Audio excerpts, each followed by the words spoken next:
In the early 1900s, rural Wisconsin was a place where nothing unexpected was supposed to survive for long. Farmers knew their land. They knew every sound their fields made at night. Wolves were part of life, storms were predictable, and danger usually announced itself, until it did not. Across isolated farms near a stretch of road later known as Bray Road, livestock began to disappear, not wander off, not die of sickness, vanish, or turn up torn apart in ways that made no sense for any known predator. No newspapers covered it at first. No officials came to investigate. People spoke quietly, if they spoke at all. What you are about to hear is not a legend built decades later. It is a reconstruction based on early rural accounts, missing farm records, and testimony that was never meant for an audience. If you believe forgotten history matters, if you want more stories that were buried instead of explained, then now is the moment to support this channel. Like this video, subscribe, and leave a comment with what you think was really roaming those fields. Your interaction decides which stories survive and which stay buried. Now listen closely, because I was there. My name is Elias Ward, and I farmed less than a mile from Bray Road. And before anyone ever called it a beast, before rumors spread beyond the county lines, I saw the wolf myself, and I knew immediately that this one was different. My name is Nathaniel Crow, and in the early 1900s, I worked a stretch of farmland just south of a dirt road most people barely noticed. We did not call it Bray Road then. It was simply the road that cut through the fields, the one you used when you did not want to be seen. I had lived on that land since I was old enough to walk behind a plow. My father taught me that the ground tells you everything if you pay attention. You learn the weight of silence. You learn which noises belong and which ones do not. That winter, something changed. It did not start with fear, it started with inconvenience. Gates left open when I knew I had latched them. Chickens refusing to leave the coop after sunrise. One of the horses spooking at the fence line for no reason at all, eyes wide, breathing hard, as if something had passed through during the night. I blamed myself at first. Long hours make a man careless. Cold makes the mind dull. That is what I told myself while repairing boards and checking locks twice instead of once. Then the tracks appeared. They ran along the edge of the frozen field, pressed deep into the snow. I knelt to study them with a gloved hand. They were wolf tracks. There was no mistaking the shape. 4 pads. Claw marks, clear and sharp, but they were too large. I stood and measured them against my boot. Longer, wider, heavier. Whatever made those prints was carrying weight in a way no normal wolf did. Wolves move through land. This thing seemed to claim it. The first loss came 3 nights later. A calf, healthy, strong, gone from the pen without a sound. No broken boards, no blood trail leading away, just emptiness and the smell of cold air. Neighbors talked in fragments. No one wanted to say too much. We all depended on each other, and fear spreads faster than illness if you give it a name. I remember the night I decided to sit up and watch the fields myself. I took a lantern and my rifle and positioned myself near the barn, where I could see the road through the trees. The moon was low, thin as a blade. The snow reflected just enough light to make shadows look alive. Hours passed. My breath fogged the air. The land held its silence. Then I heard it. Not a howl, not a bark, just the sound of movement, slow and deliberate, coming from the direction of the road. Heavy footsteps pressing into frozen ground. I raised the lantern. At the edge of the field, it stood still. It was a wolf. There was no doubt about that. Long snout, thick fur, head held low, but its size made my chest tighten. Its shoulders were broad and solid,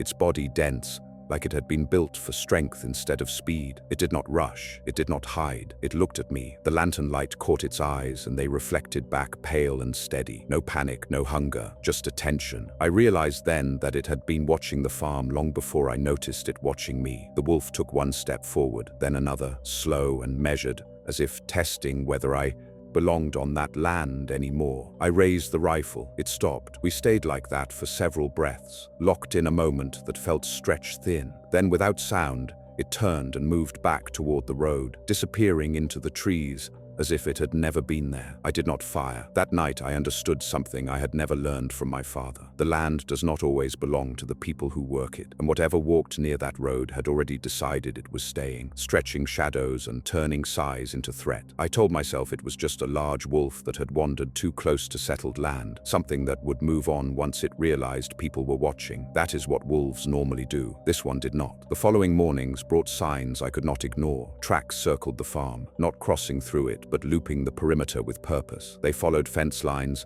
passed close to windows, and returned toward the road each time, as if the animal was mapping the place. I found where it had stood outside the barn, the snow pressed flat beneath its weight. It had lingered there, long enough to leave an impression deeper than any passing animal would. By the fourth night, another calf was gone. This time, there was blood, not sprayed, not scattered, but pooled neatly where the body had been dragged. The trail ended just short of the trees. After that, nothing. No torn ground, no struggle marks. It was as if the animal knew exactly how much evidence to leave. I rode out to speak with neighboring farmers, men I had known my entire life, listened without interrupting, their faces tight and unreadable. Each of them had their own small story: a missing sheep, a fence found pushed inward, not broken outward, dogs refusing to leave the porch after dark. One man admitted he had fired at something near the road and watched it stand still instead of fleeing. He swore the bullet struck, but there was no blood and no sound of pain. That was when the word wolf stopped feeling sufficient, not because it was something else, but because it was something more. I set steel traps along the tree line, heavy ones meant for bears. I reinforced the pens,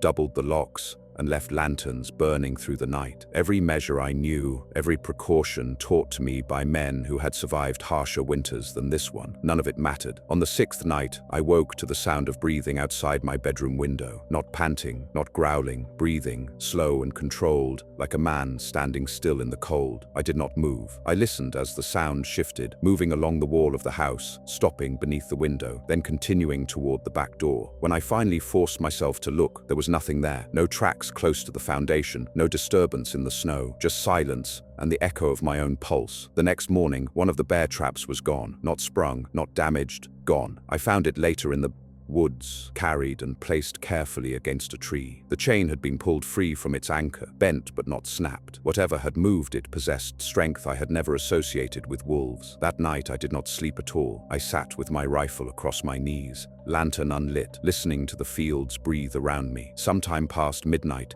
I heard movement near the road again. I stepped outside. The wolf stood fully in the open this time, no trees between us. Moonlight traced the line of its back, revealing the thickness of its fur and the width of its chest. Its head lifted slightly, nostrils flaring, scenting the air. It was not hunting, it was waiting. I understood then that this was no passing predator. It had learned our routines. It had tested our defenses, and now it was deciding how far it could go. As it turned and walked back toward the road, unhurried and confident, a thought settled into me that I could not shake. This wolf was not afraid of people. It was measuring them. By the time the snow began to soften at the edges, I was no longer the only one watching the fields at night. Fear has a way of turning solitary men into quiet allies. No one announced it openly, but lanterns stayed lit longer along the road, and rifles were kept closer to hand. The first person to see it besides me was Samuel Harker, who farmed the land north of mine. He came by just after dawn one morning, his horse lathered, his face pale beneath his beard. He did not bother with pleasantries. He told me he had seen a wolf standing in his orchard before sunrise, not moving, not feeding, just standing among the trees, as if it belonged there. He said it watched him from less than 30 yards away and did not retreat when he shouted. We compared details without meaning to: size, color, the way it held its head, the calm in its posture. Our descriptions matched too closely to be coincidence. 2 nights later, we decided to sit watch together, not out of bravery, but because fear shared feels lighter, even if it weighs the same. We positioned ourselves near the fence line between our properties, lanterns hooded, rifles loaded, breath low and steady. The night was clear, no wind, sound carried farther than it should. It appeared just after midnight, not from the trees, but from the road itself. It stepped out into the open as if the darkness parted for it. The wolf was even larger than I remembered, its body solid and unmistakably real. Its fur was dark along the spine, lighter at the throat, thick enough to break up its outline. The muscles beneath shifted as it walked, controlled and precise. Samuel sucked in a breath before he could stop himself.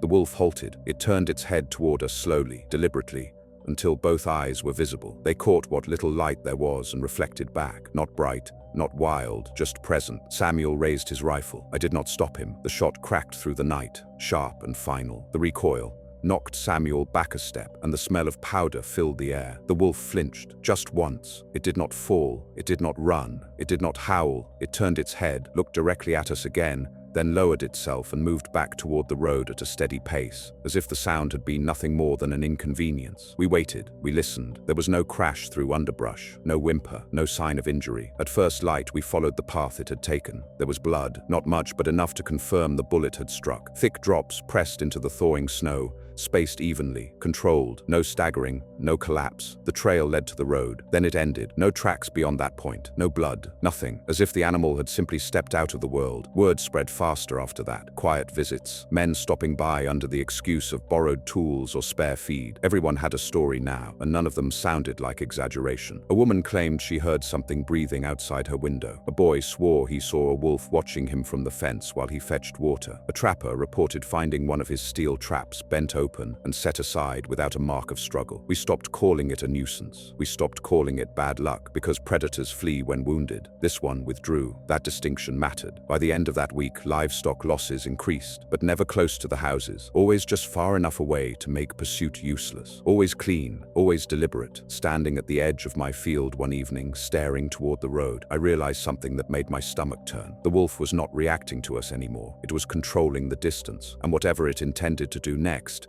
it was taking its time. By the following Sunday, the problem was no longer spoken about in fragments. It had grown teeth. Men gathered after church in small knots. Voices low but urgent, eyes cutting toward the road as if it might be listening. No one laughed. No one doubted anymore. A decision was made without being announced as such. That night, 8 of us met near the bend where the road dipped into the trees. Farmers, trappers, one retired railroad man who still carried himself like authority mattered. We brought rifles, lanterns, rope, and more confidence than sense. This was how problems were handled back then. You did not wait for help, you became it. We spread out along the tree line, forming a loose half circle facing the open fields. Lanterns were set down low, just enough light to see movement without announcing ourselves. The cold pressed in, sharp and steady. We waited. It came later than expected. Not rushing, not stalking, walking. The wolf stepped into the open from the far side of the field, its silhouette immediately recognizable even at distance, larger than any of us wanted to admit. Its head was low, its body relaxed, as if it had wandered into something familiar. Someone muttered a prayer. Someone else cursed under their breath. We raised our rifles together. The first shots rang out almost at once. 3 cracks in quick succession, echoing across the frozen ground. The wolf veered, then stopped, not stumbled, not panicked. It turned toward us, ears forward, eyes reflecting back the lantern glow. More shots followed. I saw fur ripple as bullets struck. I saw the animal recoil once, twice. Blood darkened its side.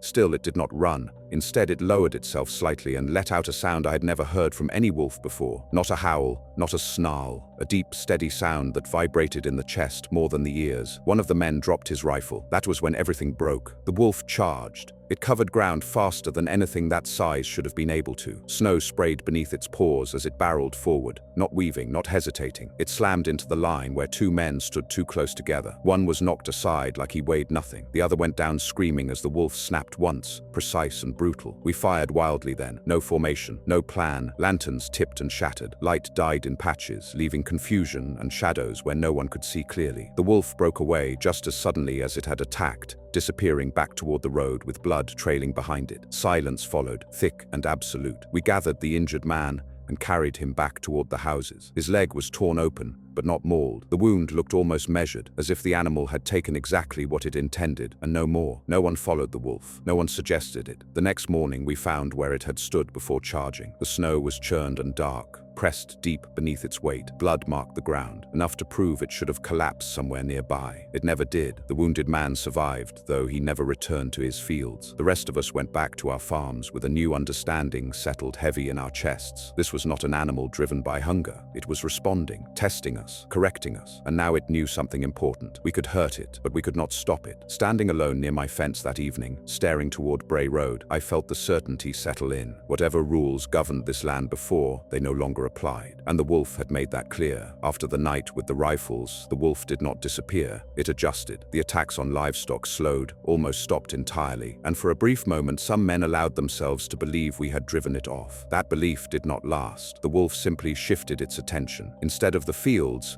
it came closer to where we slept. The first sign was subtle. Footprints near the well, large, pressed deep, stopping just short of the wooden cover before turning away. Then scratches along the side of a smokehouse, not tearing, not clawing in frenzy, but dragged slow, leaving pale lines in the wood. I began finding tracks near my porch. They did not circle the house. They approached it directly, stopped, then retreated toward the road. Every time, the same pattern, as if the animal was checking how close it could come without consequence. One morning, I found the remains of a rabbit placed neatly beside my back door. Not eaten, not torn apart, just laid there, stiff in the frost. I kicked it away and told myself it meant nothing. Wolves leave kills behind sometimes. That is what I repeated until the words lost their shape. The dogs were the worst. Every farm had at least one, and all of them reacted the same way. They would not bark, they would not growl, they pressed themselves against walls, whined softly, and refused to look toward the road when night fell. Animals know when they are outmatched. I slept less. When I did sleep, it was shallow, broken by the sound of movement outside that never fully announced itself. Some nights, I heard breathing again, slow and measured, drifting past the windows. I stopped lighting the lantern. Light made me visible. Darkness felt safer, even if it was not. The closest encounter came just after midnight, 3 days after the rabbit. I stepped out onto the porch with my rifle, driven by anger more than sense. The moon was bright enough to turn the yard silver. At the edge of that light, near the fence, the wolf stood waiting. Not crouched, not stalking, waiting. Up close, it was worse than any memory I carried. The size of its head alone made my throat tighten. Its fur was thick and coarse,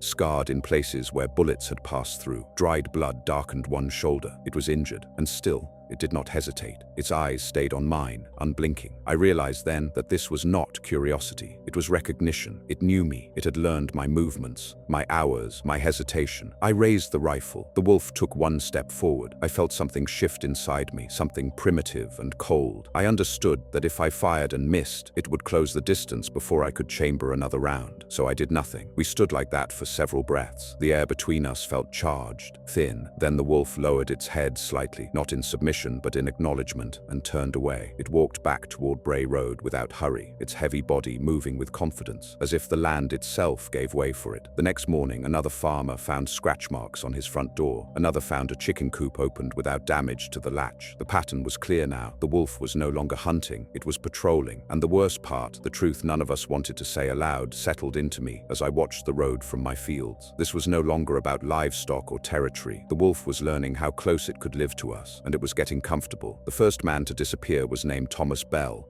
though most of us called him Henry, a name he preferred and answered to without correction. He lived alone in a small house west of the road, closer to the trees than anyone else. A quiet man, careful, not given to exaggeration or drink. If something happened to Henry, we knew it was real. He was last seen just before dusk, carrying a lantern and a bucket toward his shed. A neighbor waved to him from across the field and received a nod in return. That was the final ordinary moment. When Henry did not come out the next morning, people noticed. By midday, concern turned into action. 2 men went to check the house. They found the door open. The lantern was still burning. Inside, nothing was overturned. No signs of struggle. His coat hung where he always left it. His boots were by the door. The bucket sat empty near the shed, placed upright as if it had been set down carefully. Outside, the ground told the story. Tracks led from the shed toward the road. Large, heavy, wolf tracks pressed deep into the softened earth. Alongside them, for a short distance, were the impressions of boots. Then the boot prints stopped, not scuffed, not dragged, stopped. The wolf tracks continued alone. We followed them as far as we dared. The trail led straight to Bray Road, crossed it and vanished into the trees on the far side. No blood, no torn ground, just absence. Henry was never found. The sheriff came, as much to be seen as to investigate. He asked questions no one answered honestly. Wolves were blamed out of habit, but his eyes told a different story. He had seen the tracks. He knew how far they spaced, how deep they pressed. Wolves do not take grown men without leaving something behind. After Henry, no one stood alone near the road anymore. Farms went quiet at night. Windows stayed shuttered. Guns were cleaned and loaded every evening like a ritual. I stopped walking my fields after sunset. One night, just after Henry vanished, I heard movement again near my house. Not close, out near the fence line. Slow pacing, back and forth. I did not go outside. Instead, I watched from the window, barely breathing, as a shape passed through the moonlight. The wolf moved along the fence with purpose, head low, shoulders rolling, nose to the ground. It paused where the road cut through the trees. Then it turned its head toward my house. Even from that distance, I knew it was looking at me. It stayed there longer than it should have, long enough for a message to settle in my bones. It could come closer it was choosing not to. The next day, a meeting was held, not in a church, not in a barn, in the open, where no walls could trap sound. Men argued about traps, about poison, about fire. No one spoke about Henry's boots still sitting by his door, because saying it aloud would make it final. That night, I slept with the rifle beside me and the door barred. Sometime before dawn, I woke to silence so complete it rang in my ears. No wind, no insects, no distant animals. I knew without looking that it was near. When sound returned, it was the faint crunch of snow under weight, moving away from the house, toward the road. In the morning, I found tracks close enough to the porch that I could have touched them from the steps. They stopped there, then turned back. Henry's disappearance changed everything. Before, the wolf had tested us. Now, it had taken something, and nothing that takes a man and leaves no trace ever gives back what it claims. Henry's disappearance broke whatever restraint we still had. Fear changes shape when it is ignored too long. It stops whispering and starts giving orders. By the third night after he vanished, a decision had settled among us without a vote. We were going after it, not to scare it, not to drive it off, to end it. 6 of us met before dawn near the bend in Bray Road where the trees pressed closest together. The air was cold and wet, the kind that settles into your lungs and stays there. We carried rifles, lanterns, rope, and a certainty that felt solid only because we needed it to. Crossing the road felt wrong the moment I stepped onto it. I cannot explain that in any way that sounds reasonable. It was just a feeling, deep and immediate, like stepping onto ground that does not belong to you. The tracks were there, fresh enough to still hold shape. Large wolf prints moving deliberately into the woods beyond the road. We followed without speaking, boots sinking into damp leaves and thawing earth. The forest on that side was different, thicker, older. The trees grew closer together, their branches knitting overhead in a way that swallowed sound. Our lantern light seemed to struggle, as if the dark resisted it. After less than a mile, we found the first sign that should have stopped us. Bones, not scattered, not gnawed, piled, cleaned, carefully arranged beneath a leaning oak. Deer, cattle, smaller animals I could not identify. No human remains that I could see, but the absence did not comfort me. Someone whispered Henry's name. No one answered. We pushed on. The tracks led us to a shallow ravine where the ground dipped sharply. The smell hit first. Damp fur, old blood, something animal and heavy that had lingered long enough to claim the place. That was when we heard it moving, not charging, not fleeing, circling. The sound of weight shifting through brush came from different directions, too quickly for one animal to cover. Lanterns swung, rifles raised, men turned in place, breath loud and uneven. Then it stepped into view. The wolf stood on the opposite side of the ravine, framed by trees. Up close,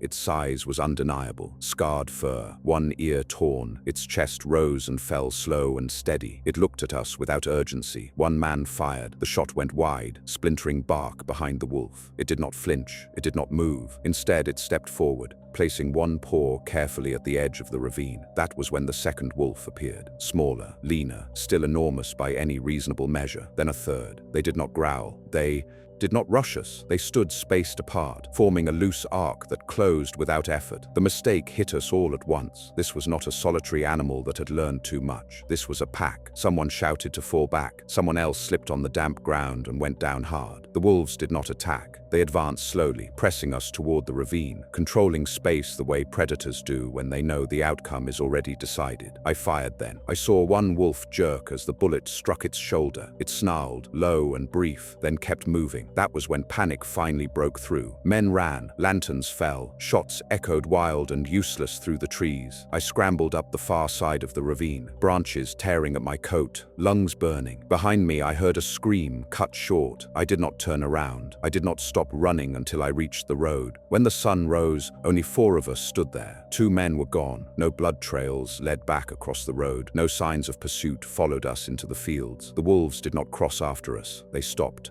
at the edge of the trees and watched us leave. We had followed the wolf into its place, and it had shown us exactly where we belonged. After the men were lost beyond the road, something settled into the land that felt heavier than fear. It was understanding, not peace, not safety, just the knowledge of where things stood. The wolves did not follow us home. That fact mattered more than anything else. For days afterward, nothing happened. No livestock went missing. No tracks appeared near the houses. Bray Road lay empty at night, untouched, as if the forest itself had pulled back and sealed its edge. People spoke less. When they did, it was with care. Children were kept inside after dusk. Men traveled in pairs. No one crossed the road unless there was no other choice. We had learned the boundary. I wish I could say we respected it. The first to test it again was Aaron Mills, a stubborn man who believed fear was just another form of weakness. He had lost 2 sheep and swore he would not let an animal dictate where he could walk. He told us wolves had lived beside people forever, and that this was no different. He crossed the road at midday, rifle on his shoulder, dogs at his heels. He came back before sunset, pale and silent, dogs gone. He would not say what he had seen, only that the woods felt wrong and that something had watched him the entire time without making a sound. For another week, the boundary held. Then the tracks returned, not near the houses, not near the barns. On the road itself, large prints appeared pressed into the dirt at dawn, running straight down the center.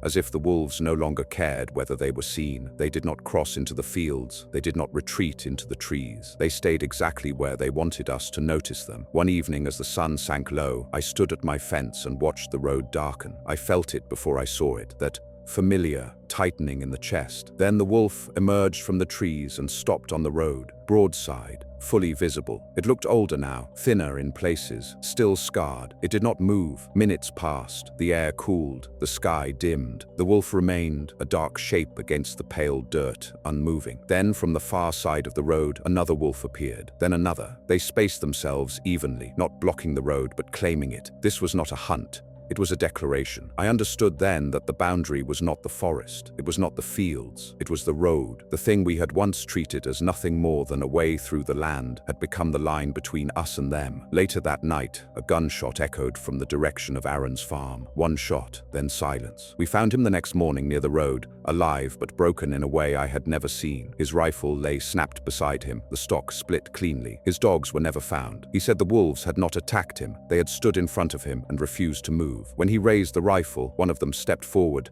and knocked it from his hands with a single motion. Another growled, low and final, and he understood what was being offered. Turn back, he did. After that, no one crossed Bray Road again, not for months. The wolves remained visible, always near the road, always watching, never advancing. They did not need to. They had taught us the shape of the line, and lines like that do not exist unless something on the other side is worth keeping out. Spring arrived slowly that year, as if the land itself was hesitant to move forward. Snow retreated in patches, revealing ground pressed flat by months of wait and silence. The fields softened, the trees breathed again, and with the thaw came a change in the wolves. They withdrew, not suddenly, not completely, just enough to make people uneasy in a new way. Tracks no longer lined Bray Road every morning. Sightings grew less frequent. Days passed without any sign at all. Some took that as relief. Others, like me, recognized it for what it was, an ending phase. Predators do not linger where their purpose is fulfilled. The road remained untouched. No one crossed it. Wagons rerouted miles out of the way rather than pass through that stretch of dirt. Bray Road faded from use so completely that grass began pushing up through the center, splitting it in two. The wolves were not seen during daylight anymore. At night, sometimes a shape would move at the tree line. Sometimes a low sound would carry on the wind. But the pressure we had lived under began to lift. Henry was still gone. The other 2 men never returned. No bones were found, no clothing, nothing that could be buried. The sheriff closed his notes and stopped coming around. Officially, nothing had ever happened. That is how it stayed clean. I thought it was over until one morning I found something at the edge of my field, a single track, not fresh, not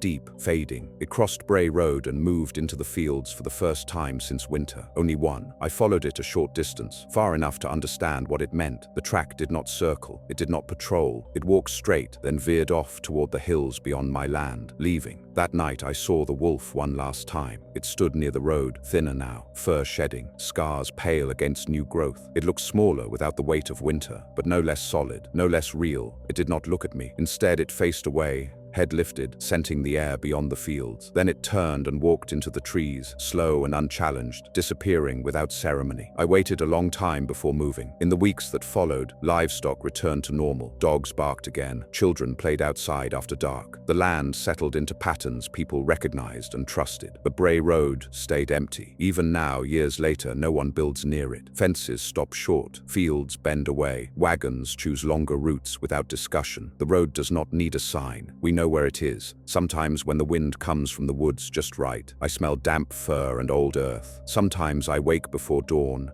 and listen for breathing that never comes. I tell myself the wolves moved on, that whatever balance existed corrected itself. But I also know this: the land remembers, and things that establish territory rarely abandon it forever. They simply step back when they have made their point. Years passed after that spring. Life stubborn as it is, pushed forward. Fields were worked again. New families moved into the county, unaware of why certain parcels of land were always cheaper, why no one built near that stretch of forgotten road. Bray Road faded into rumor, then into nothing at all. I grew older. My hands stiffened, my steps slowed, but some habits never left me. I still woke before dawn, still listened before stepping outside, still watched the tree line when the wind shifted just right. Most nights, there was nothing. Then came the autumn that reminded me why forgetting is a luxury land does not offer. It started with a sound, a single, distant howl, not close, not threatening, just present. It carried low through the trees and settled into the fields like fog. It was answered by nothing, no echo, no second voice. I stood on my porch and listened until the silence returned. The next morning, I found tracks near the road. Old-style boots passed through during the night, heading toward the woods. The impressions were light, careless, the kind left by someone who did not know where they were walking. Alongside them,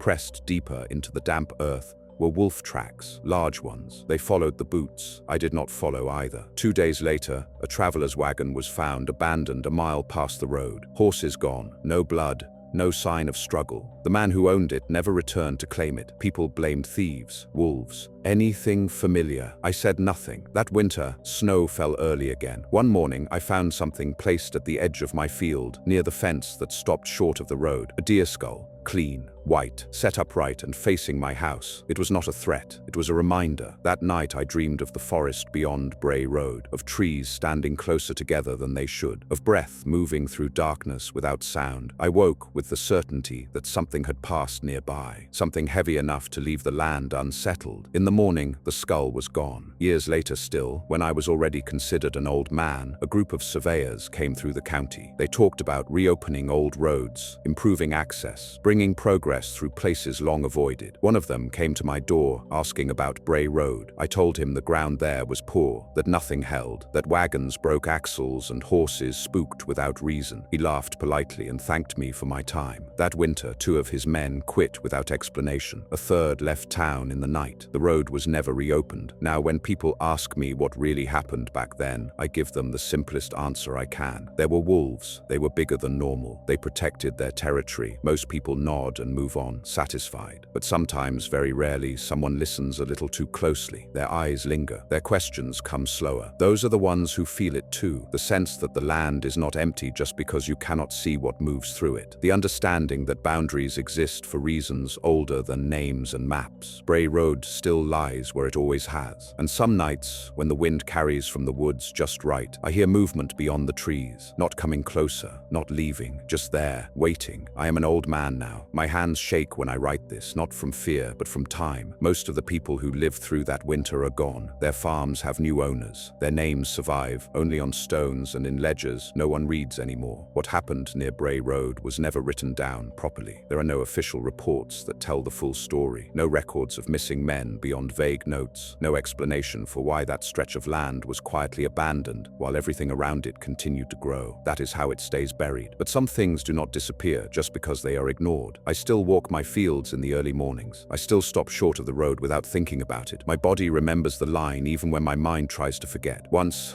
not long ago, I found tracks again. Just one set, large wolf prints, old and weathered, crossing the road and fading into the trees beyond. They were not fresh. They were not meant to be followed. They were there to be seen. I stood there for a long time, leaning on my cane, listening to the woods breathe. I did not feel fear then. I felt recognition. Whatever lived there did not hate us. It did not hunt us for sport. It corrected an imbalance. We crossed into a place that was not ours. We pressed where we should not have pressed. And something answered in the only way the land knows how to answer. People like to believe that the past is primitive, that danger has edges now, that everything can be measured and named. But the truth is simpler and harder to accept. There are places where the rules are older than people, places that tolerate us until we forget how small we are. Bray Road was one of those places. If you walk there today, you will not see anything unusual. Just trees, just dirt, just silence. But silence does not mean absence, it means restraint. I am writing this because stories like this die when the last witness does. And because I know that someday, someone will step onto that road again without knowing why it was left alone for so long. When that happens, the land will remember, and whatever claimed that boundary once will decide whether it needs to remind us again. What you just heard was not meant to survive. Stories like this were passed quietly, avoided openly. and buried on purpose. Not because they were untrue, but because they did not fit the world people wanted to believe in. If you think these forgotten accounts matter, if you believe there are still places where something older watches and waits, then support this channel. Like this video, subscribe, and leave a comment with what you believe really lived near Bray Road. Your interaction determines which stories are told next, because the land remembers everything, and some stories only stay buried if no one listens.